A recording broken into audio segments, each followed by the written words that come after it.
Halo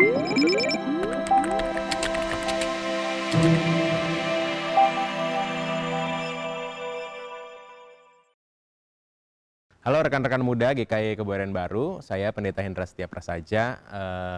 Saya mau mengajak teman-teman untuk bersama-sama pada saat ini untuk merenungkan firman Tuhan.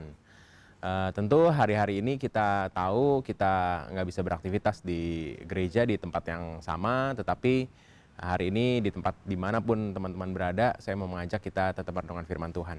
Sepanjang bulan Maret ini, Komisi Pemuda mengajak setiap kita untuk bisa benar-benar menyadari konsekuensi dan juga apa yang harus kita lakukan sebagai seorang murid.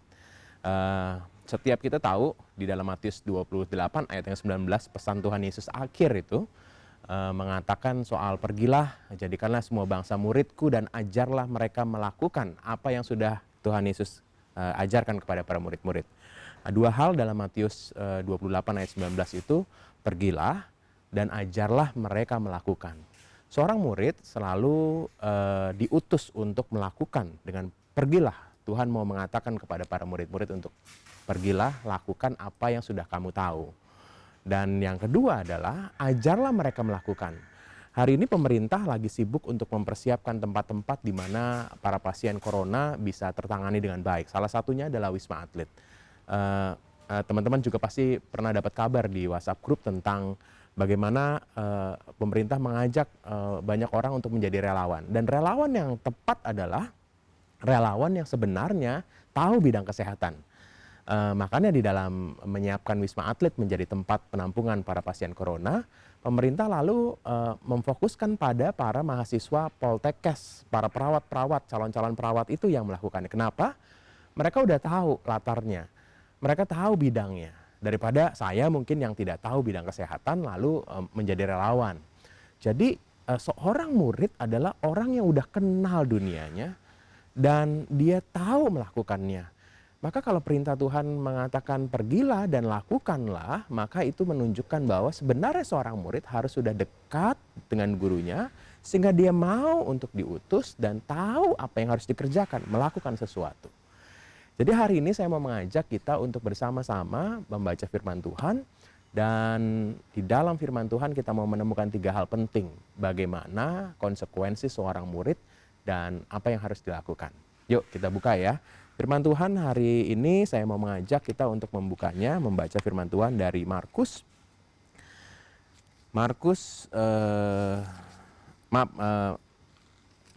maksud saya, Matius 10 ayat yang ke-34 sampai dengan ayat yang 42. Ya, kita baca ya.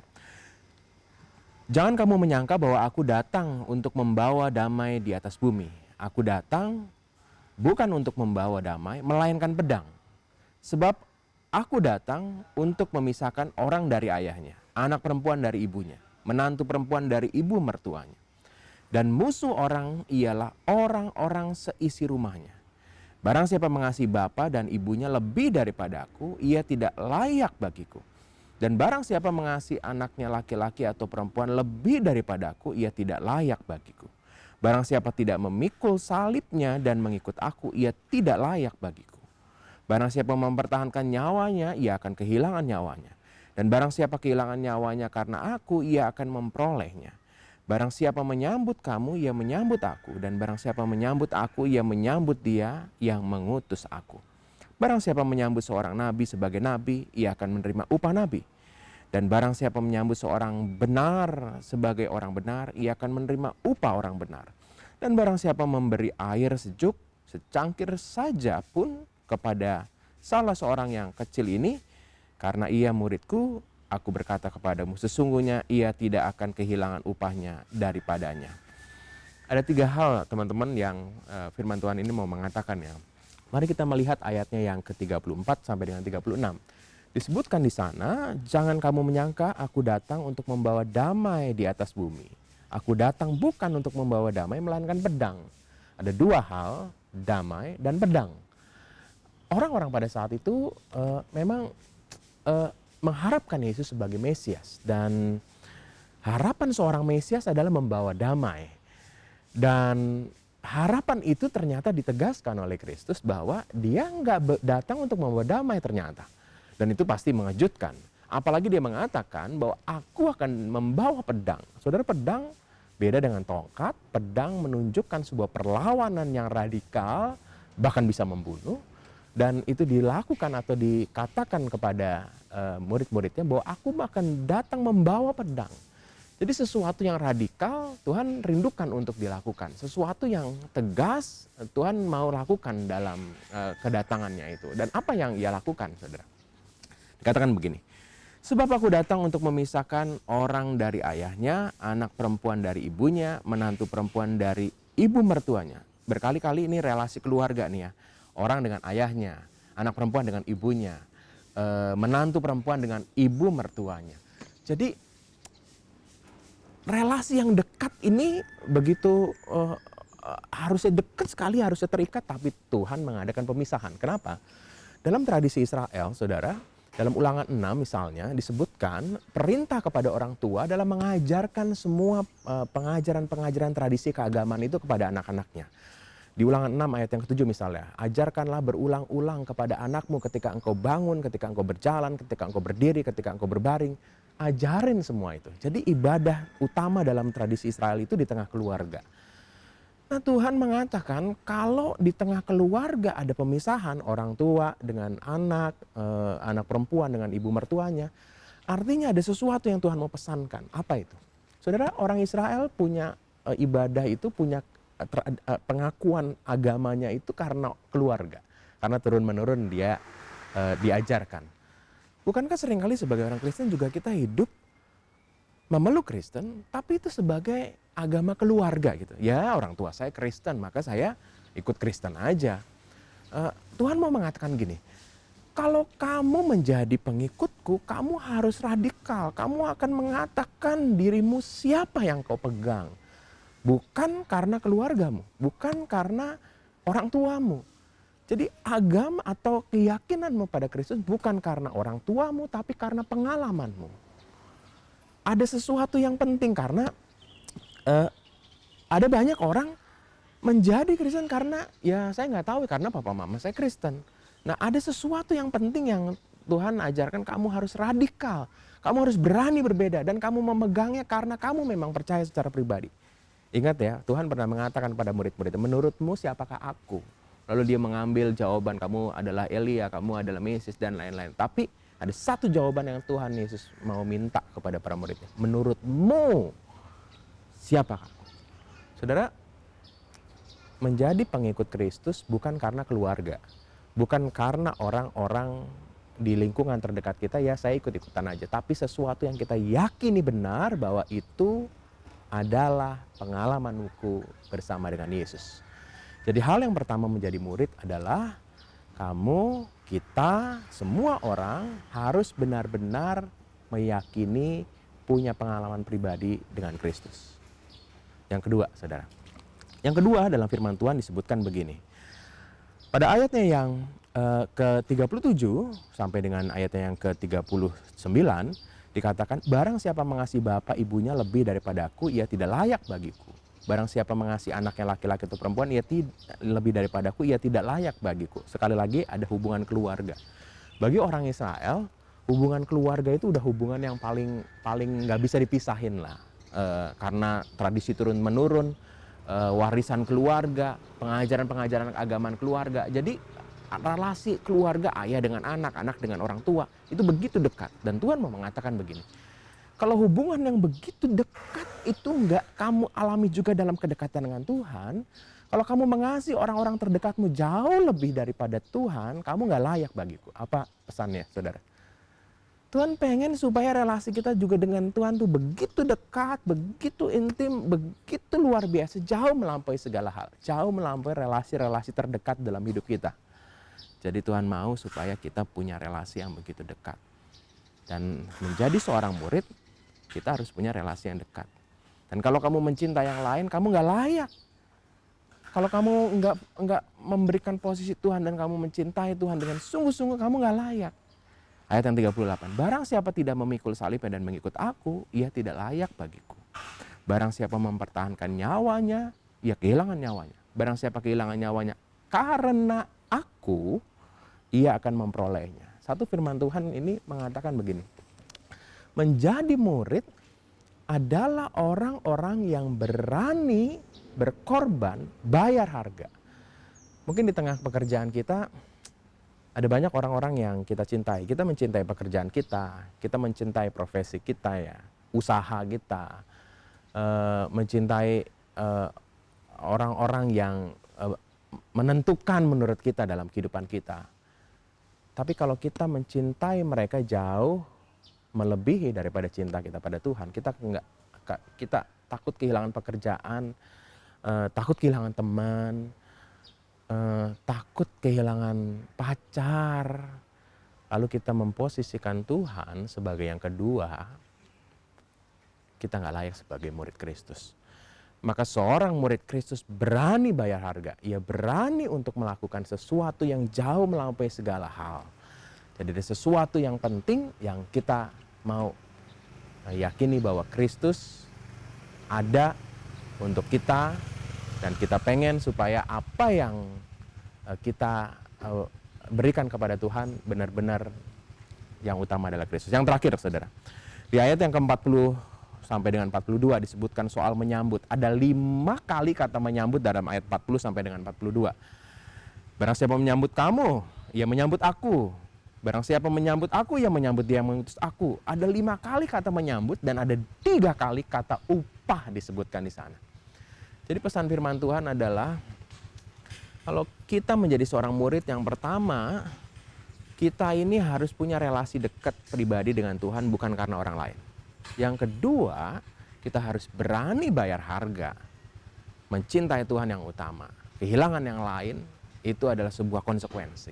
Yang ketiga, kita harus punya satu sikap yang sungguh-sungguh mau untuk memberi kepada orang lain, menyambut setiap murid Kristus, dan kita mau benar-benar memberikan walaupun hal yang kecil, kasih kita kepada sesama sebagai bagian kita menyambut orang lain. Saudara, 3 pesan ini kita pelajari hari ini. Kita harus punya pengalaman pribadi dengan Tuhan. Yang kedua, kita harus benar-benar berani bayar harga apapun. Yang ketiga, kita harus mampu untuk mau menyambut setiap orang-orang di sekeliling kita dan orang-orang yang mungkin punya sesuatu yang berbeda karena mereka mengikut Kristus dan kita mau melakukannya. 3 hal itu. Semoga teman-teman kita bisa menjadi para pengikut Kristus yang baik.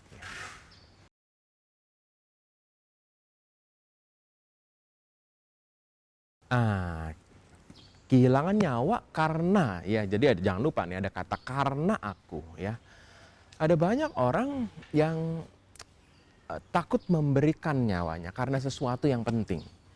Tapi ada orang juga yang berani memberikan nyawanya karena sesuatu yang dia yakini. Para teroris dengan bomnya misalnya, karena ada sesuatu yang dia yakini dan dia mau memberikan. Dan maka dalam teks ini firman Tuhan mau mengatakan bahwa orang-orang yang berani kehilangan yang penting dalam hidupnya, ingat sebelum mengatakan kehilangan nyawa, dia bicara soal relasi keluarga. Orang-orang yang terbaik, orang-orang yang dia cintai, karena aku, itulah pengikut Kristus. Jadi berani bayar harga untuk itu. Karena akunya jangan lupa nih ya. Karena ada banyak orang berani untuk kehilangan yang lain tapi bukan karena Kristus.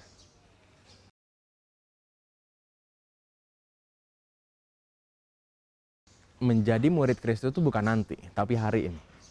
Hari ini artinya kita mau benar-benar sungguh mau memberikan diri kita seperti dalam Matius 28 ayat 19 ya, pergilah dan ajarlah mereka melakukan. Jadi bukan nanti tetapi hari ini. Hari ini teman-teman di tengah pekerjaan teman-teman, di sekolah teman-teman, dalam setiap pergaulan teman-teman, tunjukin bahwa kamu punya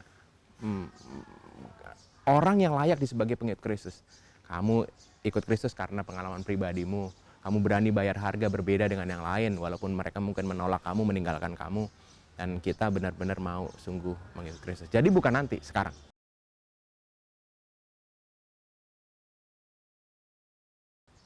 Menjadi pengikut Kristus, ia harus menjadi orang yang berbeda. Orang yang berani bayar harga. Ya. Berani bayar harga dalam teks kita disebutkan bahwa kamu berani kehilangan nyawamu. Saya salut dengan para para dokter, perawat, dan lainnya yang harus bayar harga untuk nggak bisa dekat dengan keluarganya setelah 14 hari. Harus 14 hari dia supaya akhirnya itu bisa kembali berelasi dengan orang-orang terdekat. Bahkan mereka berada dari rumah sakit karena dia nggak mungkin keluar kemana-mana karena bisa berbahaya. Jadi ada sebuah pengorbanan. Apa pengorbananmu?